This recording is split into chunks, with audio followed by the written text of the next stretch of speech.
Do you have like a hunch about, I mean, the question of personal identity through time is a big one, but say like right now, right? Like a sort of classic thought in philosophy might be that if I were to cut off your hand, you'd still be there. We could still have this conversation. Right. You might be in a bit of pain, but I'm sure we could manage. Similarly, it feels like I could sort of just get rid of the lower half of your body. It feels like I could shave off your beard and well, maybe you wouldn't be you in an important sense, but in a literal sense, you would be. So maybe it's something to do with the brain, but then again, as you've pointed out in videos as well, you can sort of cut a brain in half and you still sort of get a conscious agent. Like, do you have a hunch as to what you are? Yeah. We're talking about maximal amputation. How amputated can I be and still be me? Mm-hmm. At what point do you cut away a brain cell and it's like, oh crap, he's gone? Mm. Well, my favorite way to approach it is to do like folk philosophy. Just what would a person say? You look at how we talk about these things, because in a way, we actually have solved them. We just don't know that we have. Or I shouldn't say solved. We have found a way to cope with that question. Mm-hmm. Because if I'm trying to think where to begin, I'll just say this. If you're like asleep in the other room and someone says, hey, where is he? I'm like, well, he's in there. Okay, but you're not consciously aware while you're asleep. Mm-hmm. But if you die, you're gone. You left us. You passed. Mm-hmm. But being asleep and being dead are kind of similar in some ways in terms of like, hey, is he like listening to us right now? Is he like capable of doing things? The sleep and death thing encourages me to believe that it's not so much about a set of properties, it's about a set of potentialities. When you're asleep, you can still do some stuff later, but when you're dead, you can't. Mm-hmm. And that, I think, deep inside us is why we think of death as being you being gone. I was reading some surveys from doctors about like, when does a family accept that they have lost a loved one? Mm-hmm. And it's not when brain damage occurs. It's when the heart stops. And I thought is that just an old traditional kind of belief that like, well, the heart is life and the brain is just like cools the blood. I don't know if anyone from Aristotelian times is still around, but what I'm saying is deep inside of us, we think of the heart as being, once the heart's gone, it's over. Mm-hmm. What do you mean the brain death? Well, then, you know, they're still alive. We can keep them alive with feeding tubes and stuff. Yeah. And I think that it comes back to the fact that your brain can change significantly. Mm-hmm. You can have brain damage and never walk again, but you're still you. But if your heart stops, there's no potential for you to do anything again, even in a different way like you would if you lost part of your brain. Yeah.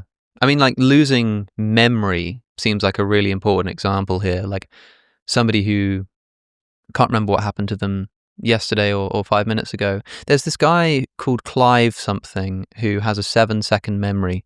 He was a orchestral conductor and he had some kind of medical thing. It wasn't an accident. It was like a virus or something that caused him to lose his memory every 7 seconds. Right.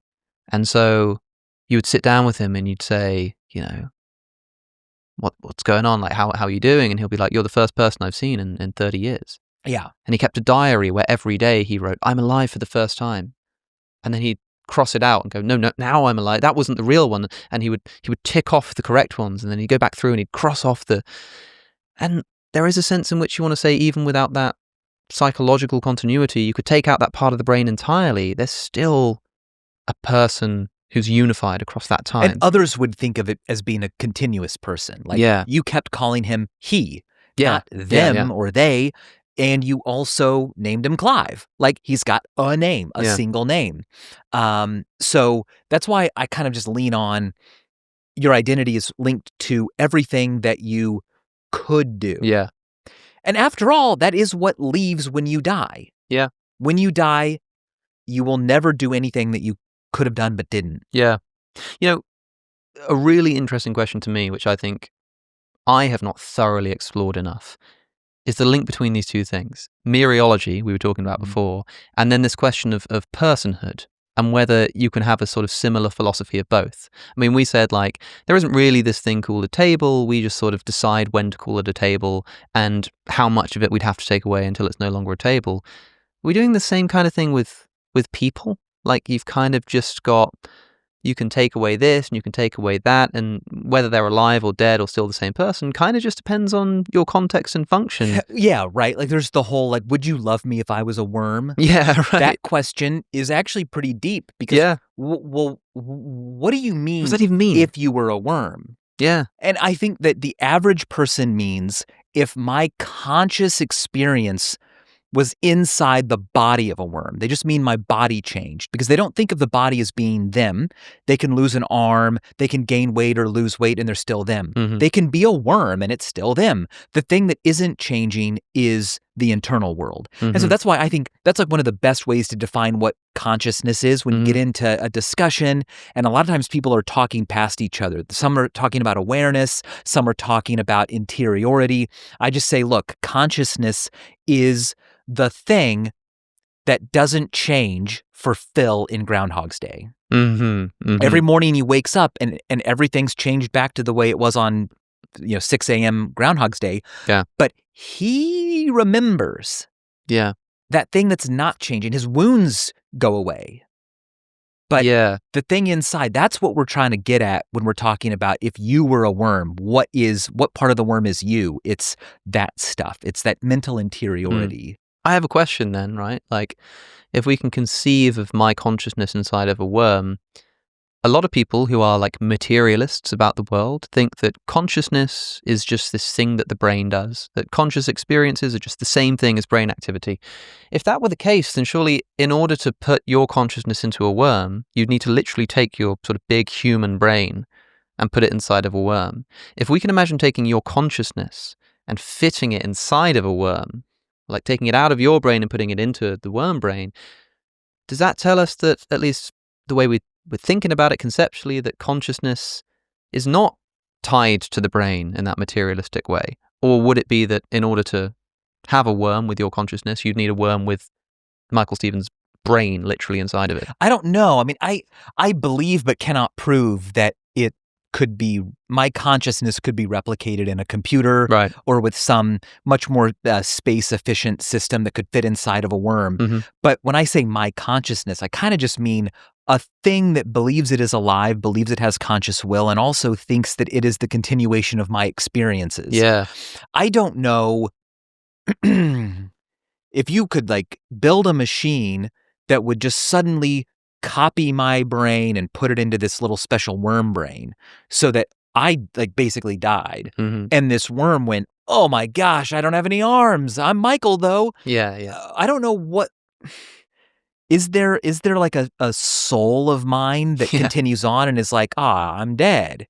The thing in the worm is an imposter. I don't know. We'll have to just do that experiment. Well, here's a question, just to get an idea of your intuition here. Suppose that there's you and there's like your greatest enemy. I don't know who that is. They shall remain nameless, but you need to want bad stuff to happen to them and you want good stuff to happen to you. And I'm some sort of evil, crazy doctor. And I say, here's what I'm going to do, Michael. I'm going to put you into an operation. I'm going to put you on a table and you're going to go unconscious. I'm going to take all of your memories, all of your conscious experience, and I'm going to move it over to his brain. And I'm going to take all of his and I'm going to move it over to yours. So when you wake up, you'll wake up with all of his memories. You'll look down at your hands and you'll go, gosh, just 5 minutes ago, I remember being him, and vice versa. Now, before I do this operation, I'm going to tell you that one of these, after the operation, I'm going to torture. Who do you want me to torture? Not the body I'm inhabiting. So you'd want me to torture the other guy's body because he'll wake up with your memories. Hold on, wait. He'll wake up. When does the torture happen? Afterwards. After the switch. Right. So what I've swapped is all of the memories and all of this sort of continuous experience, but none of the physical matter. Right. Just literally sort of as if I can go in as if it's a computer and tap and get rid of your memories and put his memories into you. Yeah. Who do you want me to torture? I want you to torture my body containing his experience. Yeah, that's interesting because now if everything about you physically stays the same, everything physical that makes you up stays the same. And yet you say, well, I'd rather that this physical self be tortured because I'm going to be over there. Yeah. Does that give us an argument for like the immateriality of the mind or the self? Because all of the material is still the same, but you are not identifying yourself with it anymore, you know? Yeah, it makes me really question things like the emotion of revenge. Yeah. Because if you made a clone of my worst enemy, yeah, and then you said, well, you can torture the clone we just made, it wouldn't give me the same pleasure. even if it had all the same memories and everything, really. Yeah.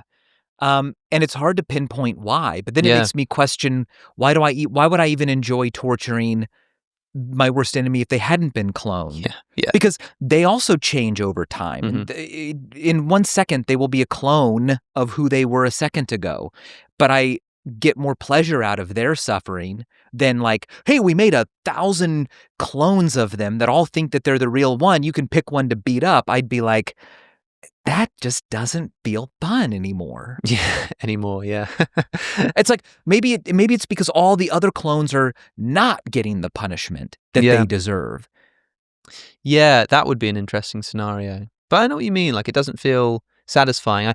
This came up once in a video I was doing where someone suggested something like, making a perfect clone of Hitler and sort of punishing him for World War II and whether that would satisfy our sense of justice. Would we feel that justice had been done because we've got this figure who wakes up and goes, yeah, it's me. I remember doing that. Yeah, this was me. I did it last week and we punished them for it.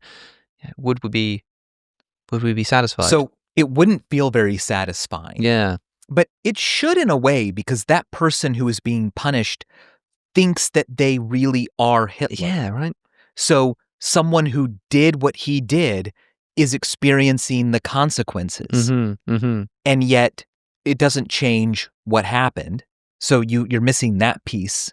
Yeah. Because also there's a reverse question here. If we want to say, well, he didn't do it, but as long as he thinks he did it, that's a good reason to punish him. Does that mean that if someone does commit a crime and then they forget about it and they genuinely don't think that they did it, do we now not punish them? Because the thing that matters is that, whether or not they think they did it. Yeah, I know. So what you've got to do is wipe your memory and you can get away with any crime. Yeah, right. So the only way I can kind of feel about it is that maybe we should make punishment less cruel. Like, okay, look, you did it. You don't remember that you did. Yeah. Or you didn't do it, but you really think you did. Let's just okay. And the first example is better. You did it, but you don't remember that you did it, or you did it, but you're actually a clone of the consciousness of the real bunch of matter that did it. I just think we need to separate them from society, but make sure that they're happy. Yeah. Don't execute them or punish them, but just because we want everyone to be safe, we're gonna put you guys on the clone planet. Yeah, it becomes purely preventative. It's just preventative. Yeah. But we want it to remain like fair. Yeah. If you enjoyed that clip, you can watch the full episode with Michael Stevens by clicking the link that's on your screen. To support my work and get early, ad-free access to episodes, subscribe to my Substack at alexoconnor.com. And as always, thanks for watching.